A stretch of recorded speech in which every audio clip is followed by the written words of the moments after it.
오늘 말씀 시편 19편 7절부터 14절까지 말씀 우리 교독하시도록 하겠습니다. 제가 한 절, 여러분이 한 절 읽도록 하겠습니다. 여호와의 율법은 완전하여 영혼을 소생케 하고 여호와의 증거는 확실하여 우둔한 자로 지혜롭게 하며 여호와의 교훈은 정직하여 마음을 기쁘게 하고 여호와의 계명은 순결하여 눈을 밝게 하도다. 여호와를 경외하는 도는 정결하여 영혼까지 이루고 여호와의 규례는 확실하여 다 의로우니 금 곧 많은 정금보다 더 사모할 것이며 꿀과 송이꿀보다도 더 달도다. 또 주의 종이 이로 경계를 받고 이를 지킴으로 상이 크니이다. 자기 허물을 능히 깨달을 자 누구리요? 나를 주문 허물에서 벗어나게 하소서. 또 주의 종으로 고범죄를 짓지 말게 하사 그 죄가 나를 주장치 못하게 하소서. 그리하시면 내가 정직하여 큰 죄과에서 벗어나겠나이다. 나의 반석이시오 나의 구속자이신 여호와여, 내 입의 말과 마음의 묵상이 주의 앞에 연락되기를 원하나이다. 아멘. 자, 오늘 설교 제목은 정금보다 더 사모할 것이라는 제목으로 말씀을 드리고 또 저와 여러분이 피차 은혜 받기를 원합니다. 저희는 지금 어느 때보다도 가장 힘들고 어려운 시절을 지나고 있습니다. 과연 이때에 우리에게 필요한 것이 무엇일까를 생각해 봤습니다. 우리에게 필요한 것이 많이 있기 때문에 또 여러 가지 나열할 부분들은 많이 있겠지만은 그러나 그 가운데서도 정말 필요한 것이 하나님의 말씀에 대한 더 확고한 믿음, 더 확실한 믿음을 붙드는 것이지 않겠는가라고 생각해 봤습니다. 그런가 하면은 또 하나님으로부터 그 말씀, 하나님의 말씀의 유로가 진짜 필요한 때라라는 생각을 해봅니다. 시편 107편 이 19절 20절에 보면은 그런 말씀이 있습니다. 이스라엘 백성들이 죄악 가운데서 곤고와 근심 가운데 하나님께 통곡하며 부르짖을 때 하나님께서 그 고통 가운데서 구원하시되 하나님께서 어떻게 말씀하시냐면 말씀을 보내사, 하나님께서 말씀을 보내사 저희를 고치시고 저희를 유경에서 건지셨도다라고 말씀하십니다. 그러나 이스라엘 백성들이 그 죄악 가운데 살면서 그 고통과 처절한 아픔과 근심, 걱정, 염려 가운데 살면서 하나님 앞에 부르짖었을 때 하나님께서는 그 고통에서 저희를 구원해 주셨는데 어떻게 구원해 주셨냐면 말씀을 보내사 말씀으로 저희를 고쳐주시고 유경에서 건지셨다라고 말씀하는 겁니다. 오늘 우리의 삶의 가장 큰 위로가 되시고 힘이 되시고 신앙의 근원은 말씀입니다. 어쨌든 말씀입니다. 그런데 그 말씀이 오늘날 우리는 얼마만큼 사모하느냐는 것입니다. 그 말씀을 우리를 살리기도 하고 죽이기도 하시는 그 말씀인데 우리는 그 말씀을 얼마만큼 사모하고 있는가? 또한 그 말씀이 우리의 삶과 내 영혼에 얼마만큼의 영향력을 발휘하고 있는가? 어떤 사람들은요, 그 말씀을 받고 그 말씀에 평생을 붙들려 가지고 일평생을 그 말씀대로 살아가며 순교하기까지 살아가는 사람도 있습니다. 그런가 하면 어떤 분들은 그 말씀과는 상관없이 그 말씀을 가볍게 여기고 무시하고 무덤덤하게 살아가고 그 사람에게는 하나님 말씀이 아무 영향력을 미치지 못하고 살아가는 그런 사람도 있습니다. 오늘날 우리는 이 말씀 앞에서 우리는 어떻게 대하고 있는가? 우리 개혁 이제 4년을 이제 지나가고 있는데 개혁을 진행하고 이제 4년이 지나가면서 우리가 좋은 것들을 많이 가지고 있었습니다. 처음 말씀에 대한 사모함, 또 예배에 대한 사모함, 철물 듣고 막 어둠 가운데서 핸드폰 불빛을 비춰가면서 사모했던 그 예배에 대한 사모함, 그 어렵고 힘든 과정에서도 어찌했든 살아보려고 몸부림쳤던 이 기도의 열정들, 그리고 하나님 말씀을 받아보려고 그 말씀에 은혜 받기 위한 그 말씀에 대한 사모함, 그런 마음들이 얼마나 큰지 몰라요. 그런데 어느 순간 이 4년이라는 기간을 지나가면서 이 좋았던 것들, 정말 너무너무 잘했던, 우리가 가장 잘했던 이런 부분들이 퇴색되고 식어져 가고 있는 이런 우리의 모습들을 보게 됩니다. 2월 달은 하나님의 말씀 앞에 우리를 비춰보는 달입니다. 우리 자신 마음을 비춰보고 우리 행실을 비춰보는 달입니다. 특별히 2월 달을 맞이해서 물론 매년 매월 이렇게 해야 되겠지만은 특별히 자신을 한번 말씀 앞에 비춰보고 점검하고 다시 한번 신앙을 단도리 하고 그리고 우리 믿음이 다시 한번 성장할 수 있는 그런 기회가 되기를 원합니다. 요즘 노아에 대한 글을 다른 분들이 쓴 글을 보다가 감동을 받았어요. 잔잔한 감동을 받았습니다. 그러면서 다시 한번 방주를 예비했던 그 노아에 대해서 다시 한번 생각해 보게 되었습니다. 노아는 평생 이 방주를 예비하라는 하나님 말씀을 받았어요. 그리고 인생의 가장 이 중요한 시기를 이 방주를 예비하는 일에 혼신의 힘을 다 기울이면서 살아갑니다. 그런데 그가 첫 번째 하나님 말씀을 받았을 때 온 세상은 물로 멸망할 것이다. 그리고 온 세상이 물로 다 덮일 것이다 라고 했을 때 그럼 너는 방주를 예비하라 했을 때 과연 이 말짱한 날에 이 세상 전체가 다 물로 덮인다, 이게 가능한 일인가?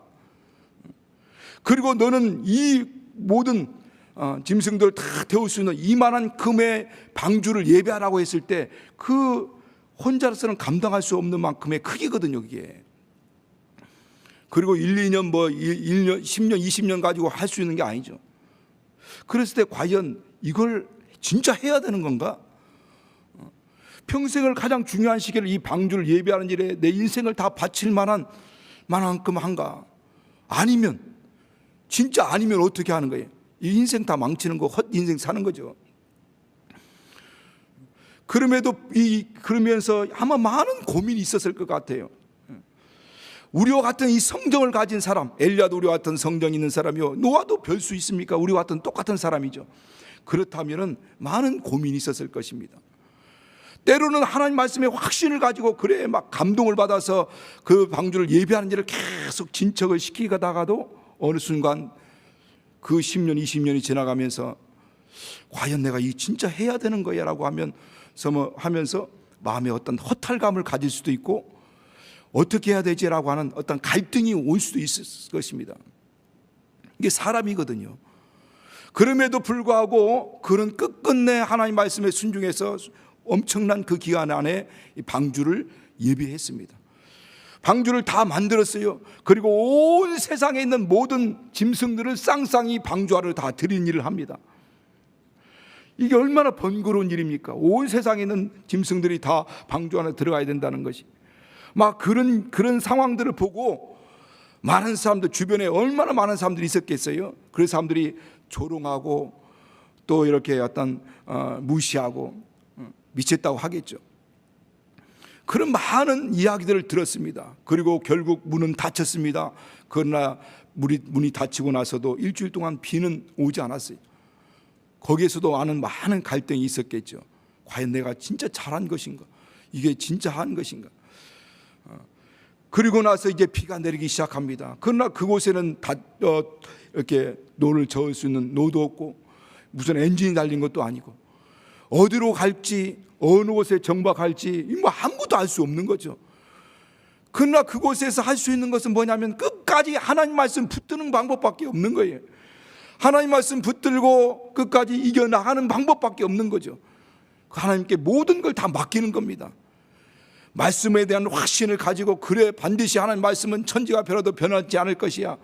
그리고 말씀 붙들고 그리고 한 가지 하나님의 그 말씀을 의지하고 하나님을 믿고 끝까지 맡기고 나가는 방법밖에 없는 거죠. 그랬을 때 결국 하나님께서는 그 말씀대로 모든 것이 다 이루어지고 노아는 그로 인하여서 이제 믿음의 새로운 이제 조상이 되는 것이죠. 저와 여러분도 이 세상 예수 믿고 나서 세상 살아가면서 얼마나 많은 핍박도 받고 어려움도 받고 조롱도 당하고 또 무시도 받고 있었습니다만은 그러나 우리가 지금까지 여기까지 올 수 있었다고 하는 것은 뭐냐면 하나님 말씀에 대한 확신이거든요. 하나님 말씀에 대한 이건 실제적인 하나님의 살아있는 말씀이라는 것을 믿고 또 그 말씀에 대한 확신이 있었기 때문에 여기까지 달려온 겁니다. 그리고 오늘날 우리가 이 땅에 생하는, 지금 예수 안에 생하는 모든 봉사와 우리의 모든 헌신과 우리의 모든 이루어왔던 예배들, 마지막 날 주님께서 말씀대로 판단해 주실 것입니다. 요한복음 12장 47절 48절 말씀 보면 이런 말씀이 있습니다. 같이 읽도록 하겠습니다. 좀 띄워주시기 바랍니다. 요한복음 12장 47절 48절. 자, 사람이 내 말을 듣고 지키지 아니할지라도 내가 저를 심판하지 아니하더라. 내가 온 것은 세상을 심판하려 함이 아니요 세상을 구원하려 함이로다. 나를 저버리고 내 말을 받지 아니하는 자를 심판할 리가 있으니 곧 나의 한 그 말이 마지막 날에 저를 심판하리라. 예수님께서 이렇게 말씀하신 거예요. 내가 너를 심판하러 온 것이 아니다. 나는 너희를 구원하러 왔다. 그런데 너희를 진짜 심판할 이가 있다. 그것은 내가 한 말이 마지막 날 그 백보자 심판대 앞에 섰을 때 그 말씀대로 살았는지 그리하지 않는지에 대해서 분명히 심판할 것이다. 이렇게 말씀합니다. 오늘 이 하나님 말씀은 우리의 영원한 생명과 직결되는 겁니다. 우리 영원한 심판과 직결되는 거예요. 오늘 우리 신앙인들은 하나님 말씀으로 사는 사람들이죠. 저는 이전에 예수를 알지 못했을 때는 이 몸뚱아리만 있는 줄 알았어요. 이 몸만, 그냥 보이는 육체만 있는 줄 알았어요. 그리고 밥으로 먹고 살고 떡으로 먹고 사는 줄 알았습니다. 그러나 예수를 믿고 나서 우리가 확실히 알게 된 것은 뭐냐면 사람은 떡으로만 사는 존재가 아니라는 것을 알았던 거예요. 사람은 떡으로만 사는 존재가 아니라 하나님의 입에서 나오는 말씀으로 사는 존재라는 것을 알게 된 겁니다. 이걸 알지 못하는 사람들은 역시 육체를 따라 살다가 망하는 거죠. 우리가 이와 같이 예수님도 영원전에는 아버지의 품속에 계실 때 말씀으로 계셨어요. 그 말씀이 육신을 입고 이 땅에 나타나신 분이 하나님 아들이시잖아요. 그리고 이 땅에 오셔서 말씀을 이 땅에 나타나셔서 육신을 입고 나타나셔서 아버지께서 명하신 그 명령을 영생명으로 알고 그 말씀을 삶으로 다 구현해낸 겁니다. 그 말씀을 다 삶으로 살아낸 거죠. 그리고 그 하나님 말씀을 100% 성취하셨습니다. 그리고 십자가에서 죽으실 때 내가 다 이루었다 이렇게 말씀하지 않습니까? 그러니까 이 땅에서 사는 예수님의 공생의 삶, 그들의 그 삶이 자체가 말씀을 이루는 삶이죠. 그래서 어떻게 보면 예수님의 생애는 말씀이 쫙 어떻게 두루마리 펼치듯이 펼쳐지는 삶이었고, 그 말씀을 그 두루마리를 쫙쫙 갈면 예수라는 그 예수 하나님 아들이 보이게 되는 거죠. 그리고 나서 이 땅에서 그분이 이 땅에 사시고 나서 이제 하나님 말씀대로 죽으셨고, 죽은 자 가운데 3일 만에 부활하셨고, 그리고 산을 우편에 계시다가 이제 다시 재림하실 날을 이제 손꼽아 주님은 기다리고 계십니다. 이제나 저제나 어느 때 가야 될지, 그와 때와 시는 아들도 모르고 아버지만 아신다고 했으니까 아들도 그날을 기다리고 있는 거죠. 인자로서 기다리고 계시는 겁니다.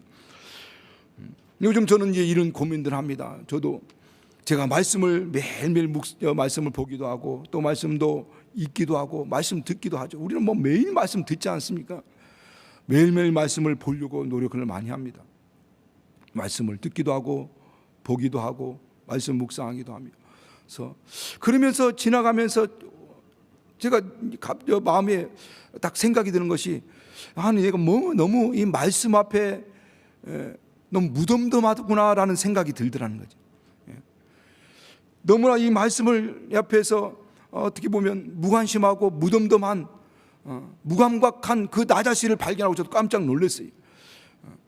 그냥 아무렇지 않게 그 말씀을 듣기도 하고 보기도 하고 그냥 지나가는 내 자신을 보면서 이래서는 안 되겠구나라고 하는 결심을 하게 된 거죠.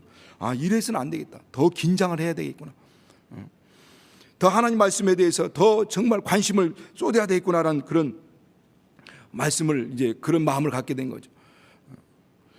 저도 목사이긴 하지만은 항상 이제 어느 때마다 이 말씀이 위에 들려오죠. 그리고 들려온다고 해서 무슨 막 영으로 들리는 것이 아니라 말씀이 들을 때나 또 읽을 때 어떤 성령의 감동을 통해서 하나님 말씀이 내 안에 들려옵니다. 그러면 그 말씀이 들려오고 그 말씀대로 감동이 되면 이제 그 말씀대로 순종을 하면 되는 거죠. 그런데 순종이 자연스럽게 안 돼요. 내 생각에 꽉 쪄들어 있고 내 안에 있는 욕심이라는 것이, 탐심이라는 것이, 욕심이 육신의 소욕이 있기 때문에 그 말씀대로 그냥 그대로 순종하면 되는데 그게 생각처럼 안 된다는 거예요. 뭐 여러분은 그냥 하면 되는 거 아니냐라고 생각할 수도 있지만은 그게 그렇게 쉽지는 않더라는 거죠. 그러니까 내 생각이 들어오고 마음이 들어와서 하나님 말씀대로 살지 못하고, 그러면서 거기서 오는 갈등이 있습니다. 고민이 있고 갈등이 있죠. 하나님 말씀이 내게 믿음이 되고 생명이 되고 능력이 되고 체험이 되어서 그게 하나님 말씀에 순종할 수 있는 힘으로, 내 영혼의 힘으로, 능력으로 이렇게 작용해야만이 말씀에 순종할 수 있는 것이지 그게 쉽지는 않습니다. 오늘날 우리는 이 말씀의 홍수 가운데 살고 있죠. 뭐 우리가 그런 말 있지 않습니까? 우리 자주 듣는 말씀 가운데 홍수 가운데 마실 물이 없다라고. 뭐 어느 곳에든 어느 때이든 여기저기에서도 말씀이 들을 수 있는 그런 상황입니다. 우리 교회 안에서도 어쨌든 우리가 비대면 예배를 많이 드리고 있었지만 그럼에도 불구하고 그때도 말씀이 끊어지지 않도록 뭐 어떤 유튜브를 통해서나 또 오늘의 양식을 통해서나 또 이번 2월달 또 이같이 유튜브 생중계로 말씀을 또 직접 우리 전사님들, 우리 목사님들이 읽어주지 않습니까? 개관도 하고 그렇게 해서 말씀이 계속 끊이지 않도록 그 말씀을 듣는 그런 환경들을 계속 만들어주고 있습니다. 이 말씀 완전 말씀의 홍수 가운데 있어요. 그런데 이런 말씀의 홍수 가운데 있으면서 우리가 자꾸만 더 거기에 대해서 막 은혜 받고 그러면서 내 영혼이 막 윤택함을 얻고 내 영혼이 막 부유함을 얻고 더 영혼에 막 생명이 넘쳐야 되는데 오히려 말씀을 너무 가볍게 생각하는 그런 성향들, 그런 마음들이 생긴다는 거죠. 아까 말씀드렸죠. 무덤덤하게 되고 무감각하게 되고 그러면서 계속 듣다 보니까 그 말씀의 홍수 가운데 살다 보니까 그냥 막 지나가니까 그것이 내게 생명이 되고 믿음이 되고 능력이 되고 체험이 되고 막 간증이 돼야 되는데 그렇지 못하고 지나가는 경우들이 오히려 말씀에 더 갈급하고 말씀을 들을 수 없는 그런 상황에서 말씀에 대한 사모함이 있을 때보다도 이 어느 곳에든 어떤 상황이든 말씀을 들을 수 있는 이 상황이 오히려 영적 빈곤을 이렇게 초래할 수 있는 그런 상황이 될 수도 있다라고 하는 겁니다. 말씀, 이 성경을 전달하는 이 성경이 복음이 들어가지 못하는 곳, 어떻게 철의 장막처럼 완전히 동토의 땅, 말씀이 들어가지 못하는 어떤 지역들이나 나라들이나 또 어떤 그런 오지 그곳에 성경을 전달하는 분들이 있습니다. 근데 그분들의 간증을 들으면 그 성경이 전달돼서 복음은 전할 수 없지만 성경이 전달되는데 목숨 걸고 전달하는 거죠. 그런데 그곳에서 성령의 역사가 막 나타나가지고 누구도 복음을 전한 사람이 없었는데 거기서 막 영혼이 변화되고 그 성경을 보면서 너무 막 영혼이 거듭나는 역사들이 막 일어나는 일들이 있다라고 간증을 하시더라고요. 얼마만큼의 말씀에 대한 갈급함이 있는가, 얼마만큼의 말씀에 대한 사모함이 있는가. 오늘 말씀 그 제목처럼 정금보다 더 사모할 것, 그게 과연 무엇일까? 오늘 우리는 이 하나님 말씀이 우리 안에 들려오고 감동이 되고 또 그 말씀이 우리에게 힘이 되어야 우리가 순종할 수 있는데 그 말씀이 감동이 되지 않고 또 그 말씀이 영혼에 힘이 되지 않고 순종할 수 있는 능력이 사라지고 그러면서 말씀을 들으면서도 영적인 긴장감이 상실되는 거죠. 어느 때는요 말씀 들을 때 막 긴장감이 오거든요. 그런데 그 말씀이 이렇게 힘을 잃어버리고 감동이 사라지고 긴장감, 영적 긴장감도 사라질 때 어떤 상황이 펼쳐지냐면 영혼은 계속 메말라 갈 수밖에 없다는 겁니다. 마치 개구리가 데워지는 솥 안에서 자기가 죽는 줄 모르고 계속 이렇게 그런 상황에서 뭐 무감각해지듯이 오늘 이와 같이 말씀 안에서도 있지만은 그러나 그러면서 내 마음은 심령은 계속 메말라가고 있다는 거예요. 결국 그러다 보면은 어느 순간에 이제 추락하게 되는 거죠. 믿음이 완전히 또 나락에 떨어지게 되는 겁니다. 여러분 신앙생활은 날개짓이라고 하지 않습니까? 신앙생활 날개. 어떤 사람이 최고 높은 위치에 올라가고 그곳에서 어떤 엄청난 대역사를 이루기도 하고 엄청난 큰 교회를 만들기도 하고 막 역사를 나타내기도 하면서 그냥 신앙의 날개짓과 같은 말씀을 읽고 그것에 묵상하고 거기에 대한 감동을 받고 은혜를 받고 기도하고 하는 이런 말씀의 날개짓이 멈추는 순간 아무리 높은 유치에 올라가고 아무리 엄청난 대역사를 이룬 사람이라도요 곤두박질할 수밖에 없네. 그냥 추락할 수밖에 없어요. 그러니까 여러분 여기서 착각하는 경우들이 많이 있어요. 내가 이 정도 됐으면 뭔가 계속 해 나갈 수 있겠지라고 착각하는 경우도 있어요. 그러니까 유명한 어떤 부흥사, 유명한 어떤 교회 목사, 유명한 어떤 신앙인들이 순식간에 졸지에 추락해버리고 완전히 부끄러운 꼴을 당하는 이유가 어디에 있느냐? 여러분 신앙생활은 계속 신앙의 날개짓이 이루어져야 됩니다. 그렇지 않으면 그냥 추락하게 돼 있어요.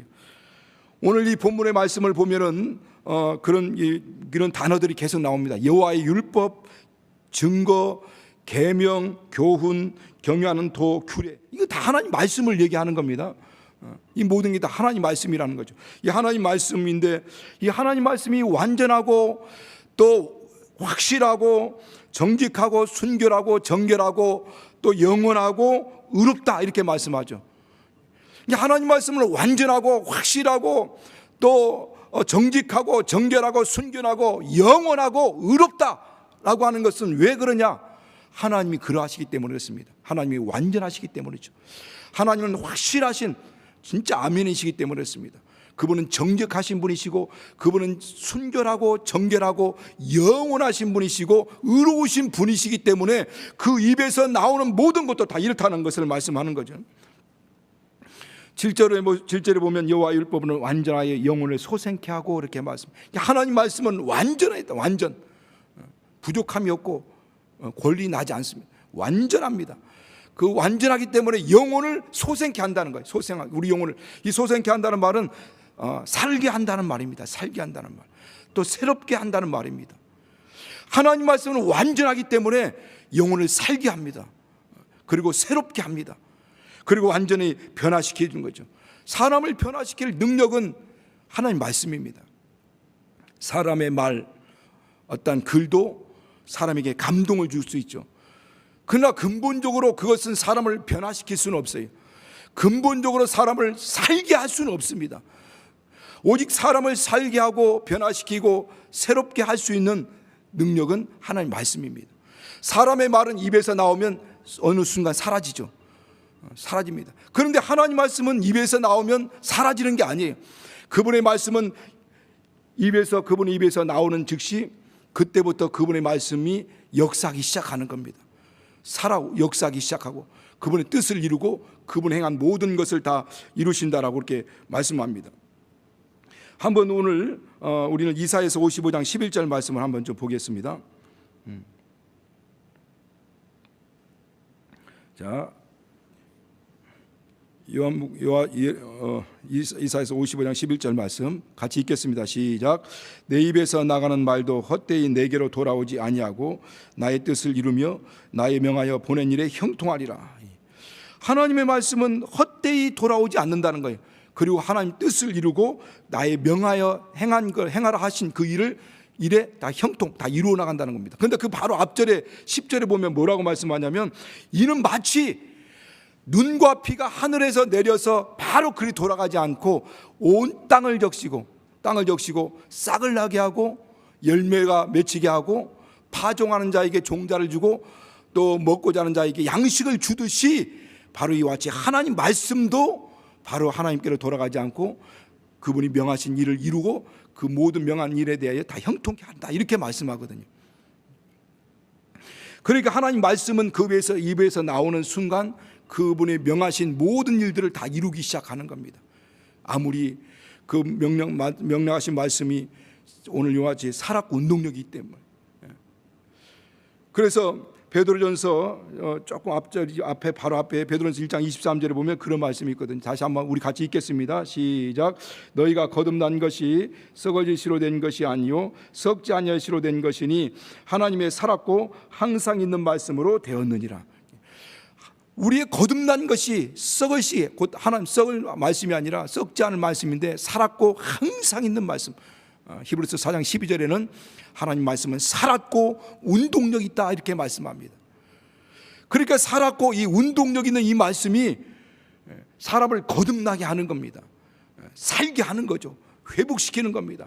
아무리 강팍하고 완악하고 대단한 어떤 그런 막 흉악한 흉악자라도 그 말씀이 들어가게 되면 좌우의 날선 어떤 검보다 예리하여 혼과 영과 및 관절과 골수를 찔러 쪼개게 하여서 악한 마음과 그 악한 성품과 악한 생각들을 다 해체시키는 거예요.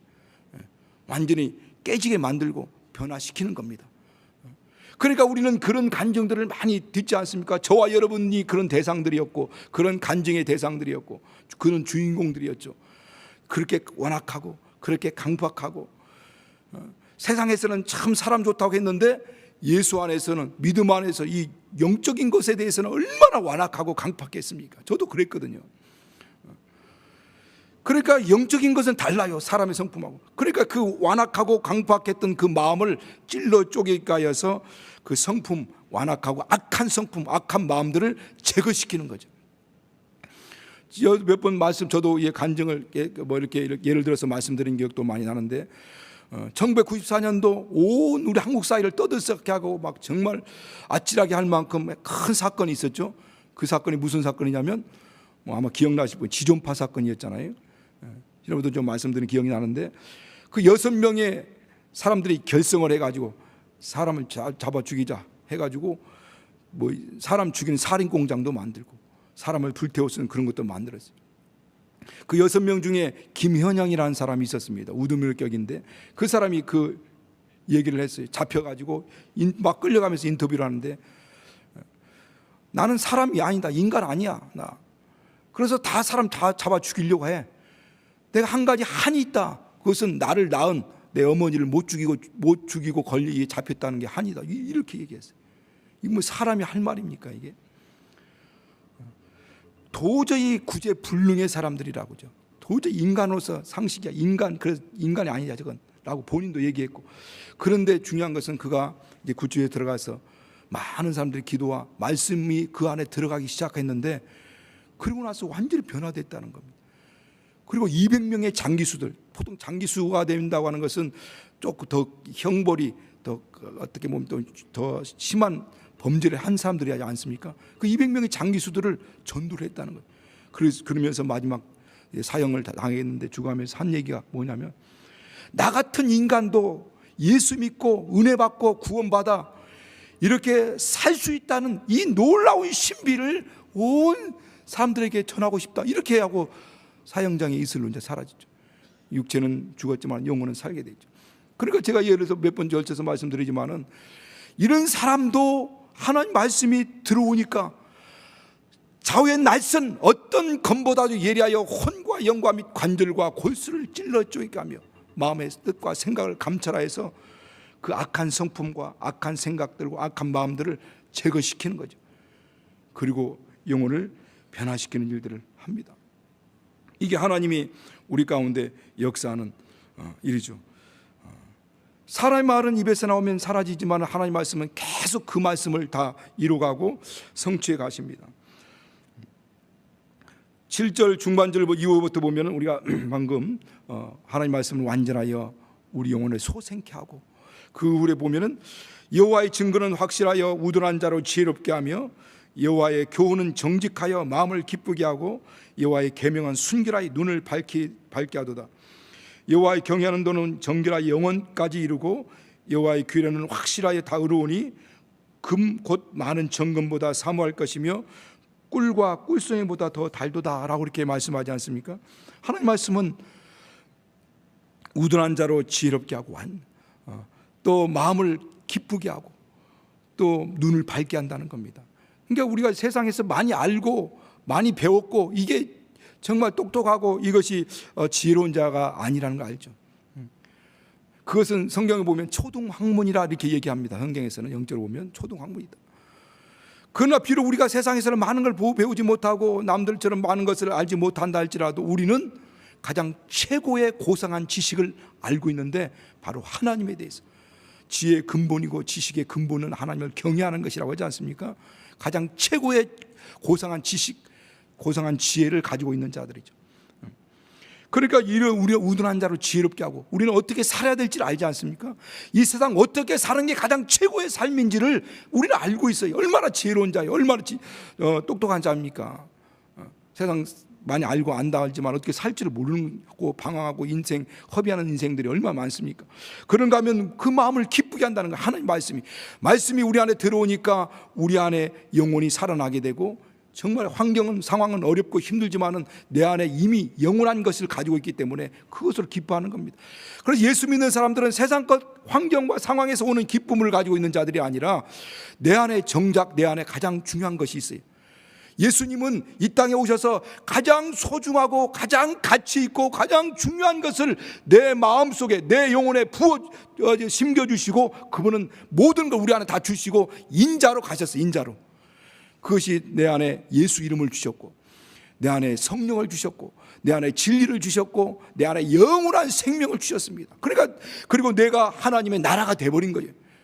내 안에 모든 것이 다 중요한 건 내 안에 있어요. 그러니까 내가 기뻐하라. 바울도 감옥에 갇히면서도 기뻐하라. 다시 너에게 말하니 기뻐하라고 이렇게 말씀하는 이유가 뭐냐면, 예수께서 요한복음 16장 22절에도 너희 기쁨은 빼앗을 자가 없다라고 말씀한 것은 내 안에 정말 중요한 것, 이 질거 가운데 보화를 담고 있기 때문이었습니다.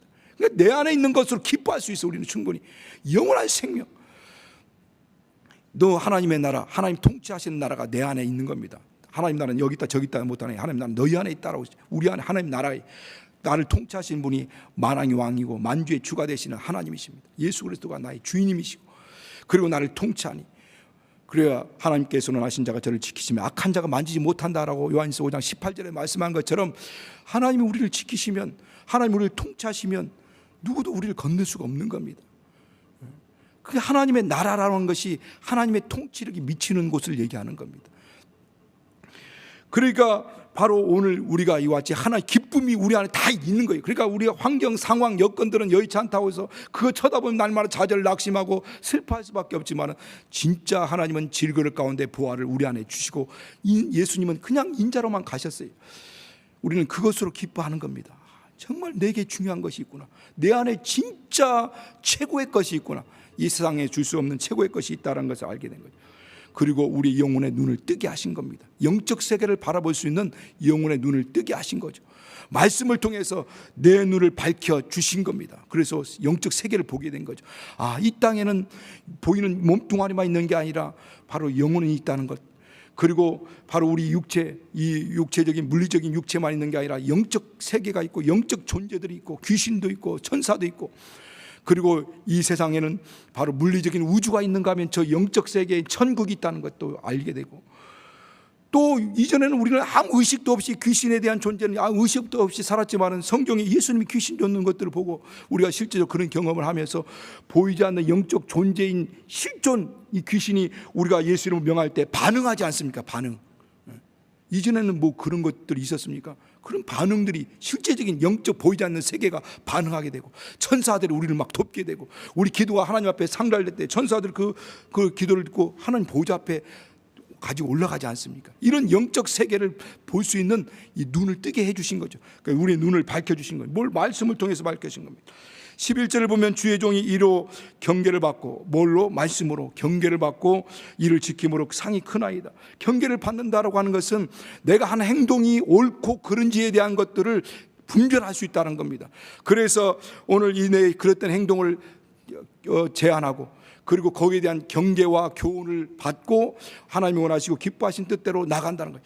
말씀으로 경계를 받습니다. 이거 안 되는구나, 이렇게 하면 안 되는구나, 이건 잘못된 일이라고 그것을 분별하고 그것을 판단하고 그를 경계를 삼고 교훈을 삼아서 하나님 뜻대로 믿음으로 순종해 나갈 때, 그렇게 하나님 말씀 올곧게 그 말씀 부여잡고 그래도 미련하고 좀 어리석다라고 하더라도 그렇게 말씀대로 살아갈 때, 마지막 날 주님 앞에 백보좌 앞에 섰을 때 그 모든 것을 판단하시고 결정하시는 것이 하나님 말씀이기 때문에, 그래서 주의 종이 이로 말씀으로 경계를 삼고 나갈 때 그들에게 큰 상이 있다는 겁니다. 큰 상이 있다는 겁니다. 그래서 우리는 자로나 우로나 치우치지 말고 이 말씀을 가지고 살아가야 되는 거죠. 바울도 고백하지 않습니까? 내가 선한 싸움을 싸우고 달려갈 길을 마치고 믿음을 지켰으니 이후에 나에게 의로 오신 재판장께서 의의 멸관을 예비할 것인데, 나뿐만 아니라 이와 같이 주의 나타나심을 사모하는 모든 자게다 이렇게 말씀합니다. 그러니까 바울 자기뿐만 아니라 이거 주의 나타나심을, 주의 재림을 사모하는 모든 자들, 그날의 서기를 사모하는 모든 자들에게 하신 말씀이라는 겁니다. 12절을 보면 자기 허물을 능히 깨달을 자 누구리요 나의 숨은 허물에서 벗어나게 하소서. 우리 이 숨은 허물은 이 숨은 허물 있지 않습니까? 오늘 우리가 2월 달은 바로 하나님 말씀에 자신을 비추어 본 달이라고 하는데, 오늘 우리가 우리 영혼을 비추어 볼 수 있는 것이 바로 말씀이라고 하잖아요. 우리는 날마다 아침마다 일어나면 가장 먼저 하는 일들, 아니면 뭐 매일매일 우리가 자주 하는 일 가운데 하나가 거울을 보는 거죠. 저도 올라오기 전에 저 앞 밑에 있는 거울을 봅니다. 안 보고 올라왔다가 또 좀 막 그런 일도 있고, 머리가 막 흥크러져 있고 넥타이가 삐뚤어져 있고, 지난번에 한참 기도하고 있는데 누가 막 뛰어 올라오더니 내 에리를 이렇게 이 아래를 이렇게 까지 이렇게 정상적으로 해주더라고요. 보니까 밑에 있는 간사, 찬양하는 간사님 올라와가지고 에리가 이렇게 올라와 있습니다. 난감하죠. 이 거울을 보는 것은 나의 모습을, 내 모습을 온전히 보기 위한 것이죠. 나의 모습, 내 외모의 모습을 온전히 보기 위해서 거울을 보는 겁니다. 그리고 거울을 통해서 나를 단장하는 겁니다. 정말 잘못된 부분들이 없는지, 삐뚤어진 부분이 없는지, 뭔가 이렇게 이상한 부분이 없는지를 단장하는 거예요. 단장. 마찬가지입니다. 우리 영혼을 볼 수 있는 유일한 것은 하나님 말씀이죠. 말씀을 통해서 우리 전체 우리 모습들을 보게 됩니다. 우리 모습을 제대로 보게 되는 거죠. 내 영혼의 모습을 제대로 볼 수 있는 것은 말씀이죠. 말씀을 통해 내 영혼을 보게 되고 잘못된 부분이 무엇인지, 이 숨은 허물이 무엇인지를 알게 되는 겁니다. 이 숨은 허물이라는 것은 뭐냐면 숨겨져 있어 자신을 깨닫지 못하는 죄죠. 깨닫지 못하고 있는 것들, 내가 잘못했는지 아닌지를 잘 모르고 분별할 수 없는 것들, 그런 것들을 이제 보게 되는 겁니다. 율법은 유리거울 같아서 희미하게 볼 수 있지만 진리는 맑은 거울, 유리거울, 율법은 구리거울 같아서 희미하게 보지만은 진리는 맑은 유리거울 같아서 우리의 영적 실상을 확실하게 보게 되는 겁니다. 그리고 우리 안에 감춰져 있던 것, 숨겨져 있던 것, 그런 숨은 허물들을 말씀을 읽으면서 들으면서 그것을 깨닫게 되는 거죠. 그리고 그 모든 것으로부터 벗어나게 되는 겁니다.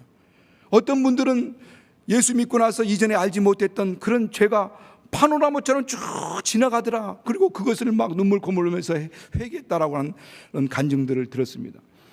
그러니까 이전에는 죄인지도 알지 못하고 내가 지은 죄인지도 생각지 못하고 알지 못했던 그 숨은 허물들, 내가 생각지 못하고 알지 못했던 허물들이 말씀을 듣고 말씀의 은혜 받으면서 그것들이 다 드러나고 소상하게 세세히 상세하게 드러나므로 그것을 회개하게 되는 거죠. 그리고 하나님 앞에 온전하게 서게 되고 하나님과 우리 관계를 회복하게 되는 겁니다. 저도 예수 믿고 나서 얼마 지나지 않았을 때 기도회가 있었는데, 저 밑에 지하기도실 옆에 보면 그 유아부실이라고 해가지고 땅바닥에 앉아서 기도할 때가 있었거든요. 많은 사람들이 와서 거기서 막 기도하는데 늦게 와가지고 저 뒤에 앉았습니다. 그때 강사가 외부에서 어떤 외부 강사가 왔었는데, 강사 그때 전했던 말씀이 요한복음 14장 21절 말씀이었습니다. 나의 계명을 가지고 지키는 자가 나를 사랑한 자니, 나를 사랑한 자는 나의 아버지의 사랑을 받을 것이고 나도 저를 사랑해서 저에게서 나를 나타내리라, 이렇게 말씀하시. 나의 계명을 가지고 지키는 자의 나를 사랑한 자, 사랑의 계명을 말씀합니다. 그 당시 많은 것을 깨닫고 회개도 했지만은 가장 그 단초가, 회개의 단초가 된 게 뭐냐면 내가 정말 이 하나님이 하는 일에 대하여서 정죄하고 판단하고 심판자로서 섰던 것에 대해서 회개가 막 터졌어요. 내가 사랑으로 하지 않고 그렇게 정죄하고 판단하고 막 그렇게 심판자가 되어서 있던 그런 부분이 막 회개가 되면 눈물 콧물 흘리면서 그 당시 그 요한복음 14장 21절 그 말씀이 있는 그 성경 그 페이지가 완전 눈물로 다 젖어버렸어요. 그래서 막 손을 들고 기도하다가 보니까 뭐가 걸려서 보니까 제일 뒤에 있었는데 앞에서 인도하는 그 강사 그분의 다리를 딱 뭐가 걸려서 딱 잡았는데 그분의 다리를 잡은 거예요. 앞쪽에 가지고 어떻게 왔는지를 몰라요. 앞에까지. 그분이 머리에 손을 얹고 간절히 기도해서 하나님이 쓰시는 귀한 일꾼이 되게 해달라고 기도해 주는 그 기도가 지금도 이제 기억이 나는데, 그러면서 막 귀신이 드러나죠. 그리고 귀신을 쫓는데 막 시끄럽게 하니까 밖에 나가서 완전히 저 밑에 위에 기도실 올라오는 거기 콘크리트 바닥 있지 않습니까? 귀신이 팍 떠나가는데 누가 그 떠나가는 순간도 귀는 열려 있으니까 들려. 누가 잡으려고 하니까 잡지 말라고 하더라고요. 내부들라는 거야. 뒤로 빵 떨어졌는데 저는 그 느낌이 아직도 기억나는 것은 뭔가 뒤에서 딱 차분하게 딱 받는 느낌을 내가 받았거든요. 이게 뭐가 깨지든지 터지든지 했어야 되는데 아무 이상이 없었어요. 그러니까 그런 순간 이전에는 죄인지도 알지 못하고 생각지도 못했던 일들이 말씀을 통해서 그게 잘못된 부분이라는 걸 드러나게 되고 이게 나타나게 되는 거죠. 바로 하나님께서 우리 자기 허물을 능히 깨달을 자 누구리요? 하나님 말씀을 통해서 숨은 허물에서 벗어나게 하소서. 그러면서 13절에 보면 주의 종으로 고범죄를 짓지 말게 하사 그 죄가 나를 주장하지 못하게 하소서라고 말씀합니다. 12절은 내가 숨은 허물 알지 못하고 깨닫지 못하고 의식하지 못했던 그 숨은 허물을 깨닫게 해달라고 기도하고 거기서 그 죄가 거기서 벗어나게 해달라고 기도하는데 오늘 이 13절은 주의 종으로 고범죄를 짓지 말게 해달라. 고범죄는 우리가 아는 것처럼 짐짓 범죄하는 거라고 얘기하지 않습니까? 그 말 그대로 의미적인 의미를 풀이한 것을 보니까 알면서도 뻔뻔스럽게 자행하는 죄, 이런 뜻을 가지고 있더라. 그러니까 알면서도 짐짓 또 의도적으로 죄를 짓는다는 거예요. 그러니까 이 시편 기자는 이걸 간절히 하나님 내게 혹시라도 정말 이렇게 의도적으로 이 뻔뻔하게 짐짓 범죄하는 이런 일이 결단코 내게 있지 않도록 내게 이런 죄는 짓지 말게 해달라고. 그리고 다른 때는 벗어나게 하소서라고 했지만 여기는 그 죄가 나를 주장하지 못하도록, 그런 죄가 아예 나를 주장하거나 나를 지배하거나 나를 다스리지 못하도록 해달라고 그렇게 기도하는 겁니다. 그러면서 나의 반석이여 구원자이신 하나님, 내 입의 말과 내 마음의 묵상이 주님 앞에 연락되기 원합니다. 이와 같은 소망, 이런 간절한 내 마음의 묵상, 마음의 말과 입술에서 고백하는 기도들이 주 앞에 다 연락되기 원합니다. 내 마음의 묵상이라는 것은 마음에 생각하는 것들, 내가 생각하고 마음에 품는 모든 것들을 얘기하는 것이거든요. 또 내 입의 말, 그 내 입에서 말로 막 행하는 행위들, 내 모든 삶으로 나타나는 그 행사들, 또 인격, 나의 삶, 이 모든 걸 다 포함하는 겁니다. 그 모든 것들, 내 말과 내 마음에서 일어나는 마음과 내 생각들과 그런 것들이 주께 연락, 희생제사를 하나님 앞에 제사를 드릴 때 하나님 앞에 상달되듯이 그렇게 내 마음의 묵상, 입술의 고백, 내 모든 삶, 내 모든 행동들이 하나님 앞에 희생제사라 드리는 그 제물처럼 하나님 앞에 연락되기를 원합니다. 여러분, 우리 레위기서 1장에 보면은 이제 번제에 대해서 얘기하면서 이는 화제라, 불로 태운 화제라, 하나님께 향기로운 냄새니라, 이런 말씀이 있거든요. 그러니까 희생제사로 드려지는 우리의 말과 입술의 고백과 우리의 삶과 우리 행동이 하나님 앞에 화목제로 드려지는 희생제사로서 하나님이 흠양하는 냄새, 향기로운 냄새가 되기를 원한다는 거죠.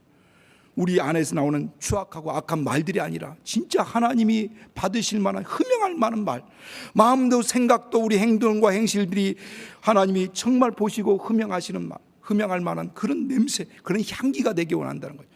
우리가 무엇을 먹든지 먹는 대로 향이 나거든요. 그래서 우리 한국 사람에게는 마늘 냄새가 나고 김치 냄새가 난다 하지 않습니까?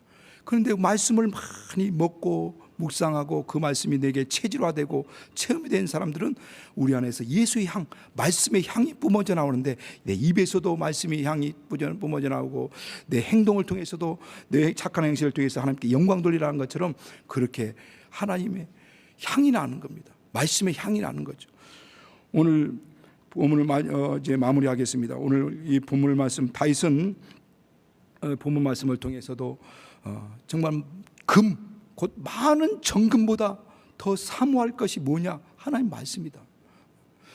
그러면서 119편 72절에도 주의 입의 법이 내게는 천천 은금보다 승하나이다. 더 낫다는 겁니다. 천천의 은금보다 주 입에서 나오는 이 말씀이 내게서 낫다는 거예요. 참 대단하다는 생각이 들지 않습니까? 어떻게 이럴 수가 있는가? 이 천천의 은금보다 하나님 말씀이 더 낫다는 거예요.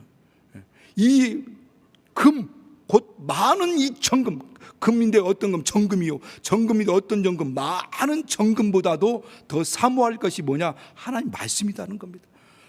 저와 여러분 그렇습니까? 진짜 이게 하나님 말씀이 정금보다 더 귀하다고 사모할 것이라고 생각합니까? 오늘 그럴 만한 이유는 말씀이 육신의 이 땅에 오신 예수 그리스도, 그분이 이 땅에 말씀을 다 따라 사셨고 명령을 받아서 사셨고, 그리고 말씀대로 죽으셨고 부활하고 승천하셨고, 그리고 나서 우리가 이제 주님 앞에 섰을 때도 그 말씀대로 그렇게 심판하고 판단하고 보상하실 것입니다. 그 주님 보좌 앞에 섰을 때 그 보좌의 밑에 깔려 있는 그 길에 깔려 있는 것이 뭐냐면 그게 정금입니다. 정금. 일평생 사는 날 동안 이 정금을 쫓아가고 금을 쫓아가고 이 돈을 쫓아갔던 사람들은 백보자 심판대 앞에 딱 섰을 때 그 밑바닥에 깔려 있는 게 정금일 때 내가 일평생 이 밑바닥에 깔려 있는 이것을 위해서 살아왔던가 아마 허탈할 수 있습니다. 그래서 성경은 슬피 울며 이를감이 있을 것이다 이렇게 말씀합니다. 그때 후회하는 거죠.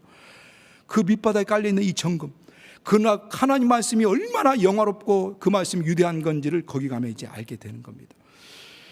오늘 우리는 정말 하나님의 말씀이 천천의 은금보다 곧 많은 정금보다 더 사모하고 더 귀하게 여기고 더 가치 있게 여기고 더 온전케 여길 수 있는 은혜가 여러분에게 임하길 예수님으로 축원합니다.